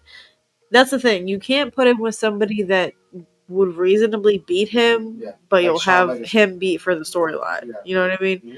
And like I know we went back and forth on that yesterday, where it's like a tradition where if somebody pins a champion, you have to fight for the belt. It's it's two different things. We'll talk about that in a second, ladies and gentlemen. Since he's bringing that up, I hate talking about this. I hate that it actually happened. But yesterday not yesterday on NXT, Mr. Ricky Saints pinned Mr. Jackson Drake for the gauntlet match, which technically still counts. Now, before we leave, this is a second bonus question for CJ and Terrell. Will Ricky Saints ever go to Evolve if Jackson Drake still has the belt? And if he does, does he take it off? He better not. He better not go to Evolve. You go down there. No, hell no. You don't need to go down there. No. You don't need to prove that. What you need to prove? He does not need to be in Evolve. I'd be pissed off at WWE if they sent that man to Evolve. And it's not knocking anybody that's doing it now. You know, it's not knocking Natalia. It's not knocking Lindsay Dorado, because I get the reason why they're there. They're there to build talent. They're there to coach talent, help the talent. Even with Ridge Holland, I guess he's there to fucking help. I don't know, but nah, he ain't even had that much time in WWE to be doing that shit. So no, I don't consider Ridge Holland. But they better not send my boy down there. Y'all better send my goddamn boy down there. I'm gonna cry. Y'all better send my goddamn boy to SmackDown. Y'all better send Ricky Saints to SmackDown, goddammit. One of them ain't roster. No. That's true. Shit. No, you need to go down. Oh, God. EOD, same question. You saw it. He pinned him, and it's still by the rules of the law. You pin a champion, you have a championship match. Like, Moore proved that for us. Okay. What should have happened is Ricky Saints should have beat Drake, but it should have been like a disqualification of some sort. He is the champion. We get it that NXT dwarfs Evolve, but he is your champion. So, you know, that it shouldn't have happened like that. But I agree with everything that Terrell has said. I remember Ricky Saints in NWA and everything. Oh, he's progressing up and everything. There's no reason for him to be involved. Ricky Starks. Yeah, I was introduced to Ricky Starks in AEW. Like, I seen his debut when he went. So, but still, man. Yeah, because NWA to AEW, AEW to NXT. Like, I saw it all, and he got kind of shafted on Collision, but that was beyond his control.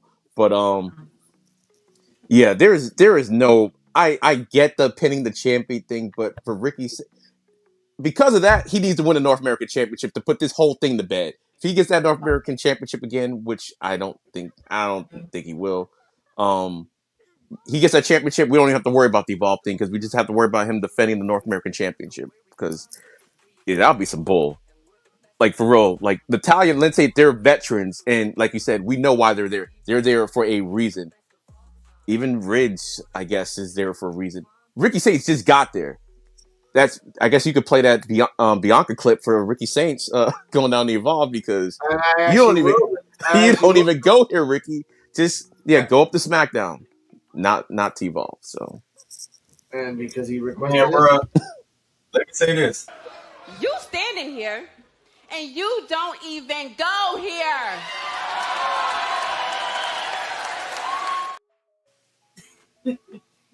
Man, all I gotta say is this: if I see Ricky Saints in Evolve, and you know what I'm talking about, Alex. We gonna need that Boys in the Hood clip. We gonna need that Boys. Ricky. Like, what the fuck you doing down here, Ricky? Like, it's not gonna be Ricky. It's gonna be Ricky. Why? Tired of it. I bring it up because it's the fact that this is the shit I don't like. Like, you pin a champion, and someone's going to talk about this. If Jackson Drake's still going to be a champion in the next couple of months, if he pops out and Evolve, if he pops out in NXT again next week, it looks bad over and over and over again. You're going to fight Lindsay. That's a good start. Then you fight you might fight Jordan Oasis as a second. Good start as well. You lead up to Shawn Legacy, and he wins the belt. Ricky Saints going to Evolve is the worst thing ever. Look, we kind of had to accept that Nikita Lyons went there. I'm like, all right, fine. Nikita Lyons is here. It's not really nowhere else to go for her ass.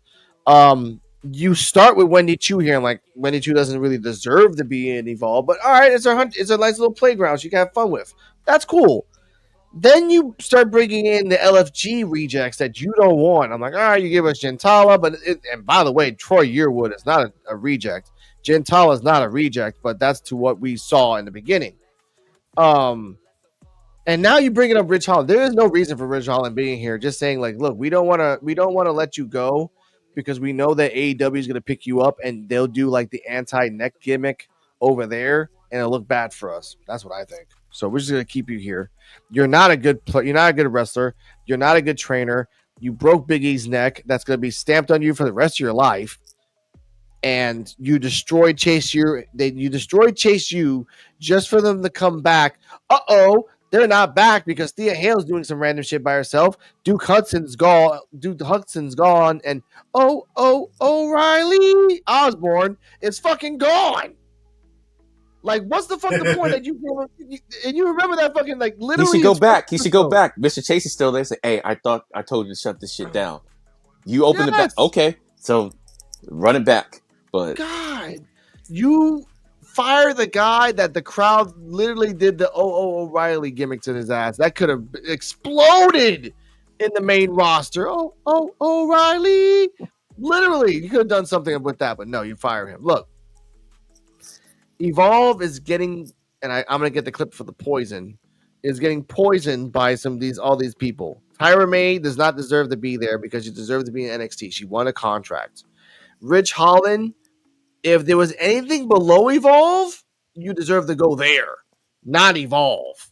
Something below Evolve, like OVW 2018. Go over there. Don't come back. Time travel your ass over there and stay over there. But Mr. EOD Wrestling Hub at EOD 33 Wrestling Hub, final rating of the show. To me, I like the whole show. Like, Evolve is starting to remind me of the old NXT days when they were first kind of starting getting hype or whatever. But when they start becoming, before they start becoming the best WWE show, when it was starting to get there, where you had like when Charlotte Flair was part of that one group, when she wasn't leader, Summer Rae's group, people forget that she wasn't even the leader of that faction. The BFFs or whatever they were called with Sasha Banks. That time where it was starting to, okay, we're about to become the A show. It's starting to feel like that storyline wise to me. So I think this show was an A. This show was an A. I really can't find too much wrong with it. It was an A for me. CeeJayWolfy, final rating of the show. Yeah, I said it's an A too. Finally we got the reveal, the mystery attacker, which is good. Been waiting on it for a while. And had real good matches throughout the night too. And yeah, pretty good little promos here and there. But yeah, I get show now. Pretty good show. Terrell? Yeah, I fuck with this show real heavy, so I'm definitely gonna give it an A. Gotta give it an A. From start to finish, matches, segments, the reveal of the surprise attacker, Yep. The match stipulation clause that Jackson Drake ass did not fucking read. Read, motherfucker. No, it was the name. It was the name for real. And no shot at Jackson Drake. I love Jackson Drake, but I want to know this whole thing about signing his name spelt wrong. I want to know what that is about. Oasis. Oh Trying to yeah, figure out what yeah. that I want to know what that shit is about because yeah, it's a story behind that, and yeah, man. I don't really fuck with Swipe Right like that or Zeta Steel. She alright, I guess. Nah, no, she not. But yeah, Jackson Drake, my boy, and Bryce Donovan. Shit, Bryce Donovan, your ass needs to fucking put some makeup on to become the boogeyman of Evolve. Or well, never mind. He in the ID tournament, so in real time he's in the ID tournament. So good for him. Yeah. Good for you. All right. Cardi M, final rating of the show. I give it an A. Like I said, it was a good ass show. Good matches. Okay. That's it. Okay. A for me, A plus. Like from start to finish, we had a continuation and a conclusion of a Keanu Carver Thatcher that will grow. We saw a closing of the Chantel Mason Holiday Layla Diggs storyline. We saw a great match between Callie and Natalia. We saw the mysterious attacker be revealed, and it was funny that she started with long hair and then she cut her hair for this match, like for this reveal. That her hair's a little cut now. And we have now 5 episodes of her fighting 5 opponents. Well, 3 or 5. So we're good on that. Callie's gonna have to fight her and fight 2 other opponents. We don't know who the end boss of Callie is, and I love that. It could be Chantal, it could be Gentala, it could be even like oh my god, I was about to say Nikita Lyons. What the fuck is Kendall wrong with me? Gray. Kendall Gray, thank you. I was about to say Nikita Lyons. Like, what the fuck is wrong with me? It could be Kendall Gray too, or my personal favorite, it's Wendy Chu. Give her fucking flowers. 6 years with the companies, ladies and gentlemen. You gave Sean Spears a fucking belt. Why the fuck you ain't giving the fucking Wendy Chu a belt? God's sake. But A plus, ladies and gentlemen. Yes. CeeJayWolfy Terrell, please tell them your socials, and after that, EOD. Yeah, you can find me on TikTok, Instagram. You can find me on Twitter under For-Terrell. YouTube, For-Terrell Gaming. I will be doing gaming content pretty soon. For-Terrell Music is my second channel. I will be releasing some new music pretty soon. It's all in the works. Just right now, just getting this IWC afield, and I appreciate Mr. and Mrs. Invisible, EOD, and the rest of Forever Family, and my lady CeeJayWolfy for talking me into doing IWC content. And you can also find me on Facebook, TikTok, Twitter, YouTube at CeeJayWolfy15. And you can check me out on there. We content on TikTok as well, and post some little clips on YouTube and everything about my art. All right. You can find me EOD33 Wrestling Hub on YouTube and on Instagram. I also got a gaming channel on YouTube.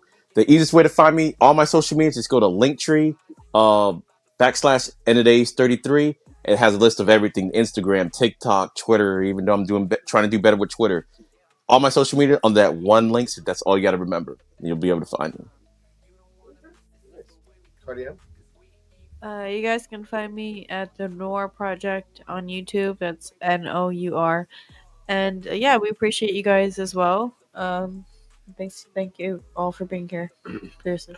I want to give a shout out to Callie Armstrong, Gentala, Aria Bennett, Layla Diggs, Mason Holiday, Chantel Monroe, Lindsay Dorado, Cappuccino Jones, Jack Cartwheel, Keanu Carver. Timothy Thatcher doesn't have a social media account, so I can't shout out to you in real life if I can see you.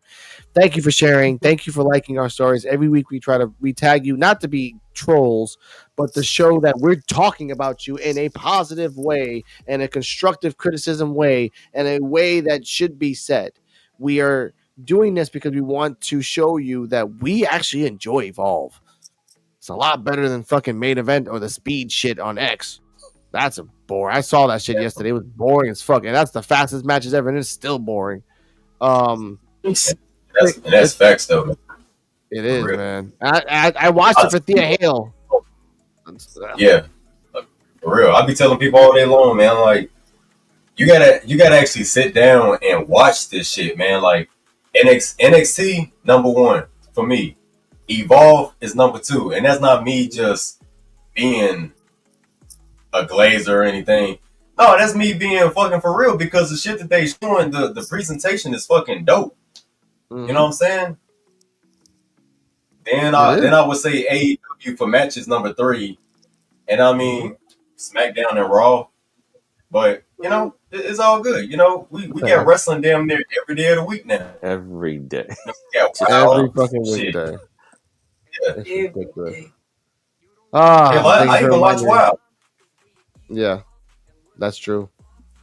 I love it. We live in a very interesting time right now. All right. Just before we leave, Monday at 6 p.m. Eastern, Evolution Post Evolve podcast, all women panel. No, just the way it is. Cardi M, CeeJayWolfy, Voodoo Bop, and B-Mac, one of the OG members of the PWF podcast, and the one before that, before we got banished, will be there. They will be honest. They will be unbiased. They will probably be loud because this is going to be a shitty fucking Evolution. That I'm sorry. There's nothing against the co-host. It's just, oh God. Check that out. There probably will be a Great American Bash review from D-Walk. I probably won't be in it because I'm only going to watch one match anyway. And stay healthy, stay happy. Make sure to watch and EOD 33 Wrestling Hub on the live reactions of all of them. I feel bad for you. You have to watch that shit for the weekend. Yes. May the Lord be with you. Exactly, man. And all in Texas. Oh, God. And Beyonce, we love you. If you can tag us, we would love you too if you would. Just all the single ladies and all the single men. Good night. That's all I'm going to say about that. I'm just rambling. Love is life. Life is love. Okay. Thanks for watching, and remember, like, subscribe, comment, leave your thoughts down below, and all links are in the description.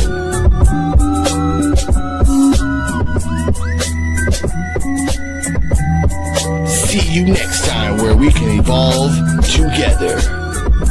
Coquito out.